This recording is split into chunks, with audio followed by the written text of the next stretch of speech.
இன்றைக்கி நம்ம என்ன பார்க்க போகிறோம் அப்படின்னு சொல்லி பார்த்தீங்கன்னா, க்ரீன் டீயை யாரெல்லாம் குடிக்கலாம், யாரெல்லாம் குடிக்கக்கூடாது, க்ரீன் டீ குடிக்கிறதுனால என்னென்ன நன்மைகள் தீமைகள் அப்படின்றத பற்றி நம்ம பார்க்க போகிறோம். க்ரீன் டீ பார்த்திங்கன்னா உடல் எடையை குறைக்கிறதுல ஒரு முக்கிய பங்கு வகிக்குது. உடல் ஆரோக்கியத்துக்காகவும் ஆசியா ஃபுல்லுமே பார்த்திங்கன்னா இந்த க்ரீன் டீயை நிறைய பேர் குடிச்சிட்டு வராங்க. க்ரீன் டீ உடல் எடையை குறைக்கிறதுக்கு மட்டும் இல்லாமல் செரிமானத்துக்கும் ரொம்ப உதவியாக இருக்குது. க்ரீன் டீயில் உள்ள அதிக அளவு நோய் எதிர்ப்பு சக்தியை அதிகரிக்கிறது. க்ரீன் டீயில் உள்ள உயர்தர ஆன்டி ஆக்சிடென்ட்கள் அபாயகரமான செல்களை சமன்படுத்தி நம்ம உடம்புல உள்ள ஒவ்வொரு செல்லையும் புதுப்பித்து நம்மளோட வாழ்நாளை நீடிக்க செய்யுது.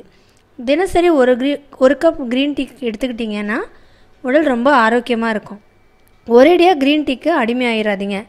தினசரி பார்த்திங்கன்னா 5 கப்பு வரைக்கும் நிறைய பேர் குடிக்கிறாங்க. அந்த மாதிரிலாம் குடிக்கக்கூடாது. ஒரு நாளைக்கு 1 கப் தான் குடிக்கணும்.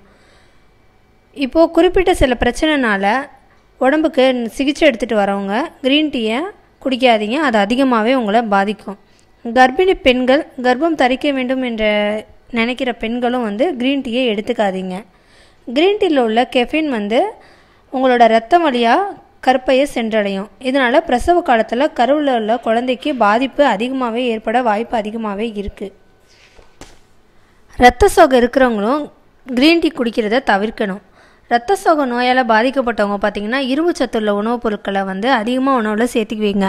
அப்படி சேர்க்கும் போது கூடவே க்ரீன் டீ குடிச்சிங்க அப்படின்னா உங்கள் உணவில் உள்ள இரும்பு சத்தை அந்த க்ரீன் டீ உறிஞ்சிரும். இதனால் உடல் நலத்துக்கு அதிக கேடு தான் விளைவிக்கும். க்ரீன் டீயில் உள்ள வடிகட்டப்பட்ட கெஃபைன் பார்த்திங்க அப்படின்னா தூக்கத்தை உண்டாக்குற ரசாயனத்தை தடுக்குது.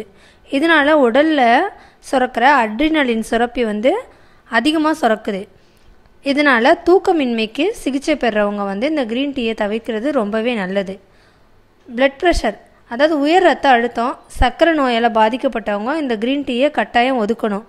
இது அவங்க உடம்புல இருக்கிற சர்க்கரை இரத்த கொதிப்பு அளவில் உள்ள மாற்றத்தை அதிகப்படுத்தும். இதனால் மயக்கம், படபடப்பு, நெஞ்சு எரிச்சல் உள்ளிட்ட பிரச்சனைகளும் உண்டாகும். அதனால் க்ரீன் டீ குடிக்கிறத சுகர் பேஷண்ட்டும் பிளட் ப்ரெஷர் பேஷண்ட்டும் பார்த்திங்கன்னா தவிர்த்திடுங்க.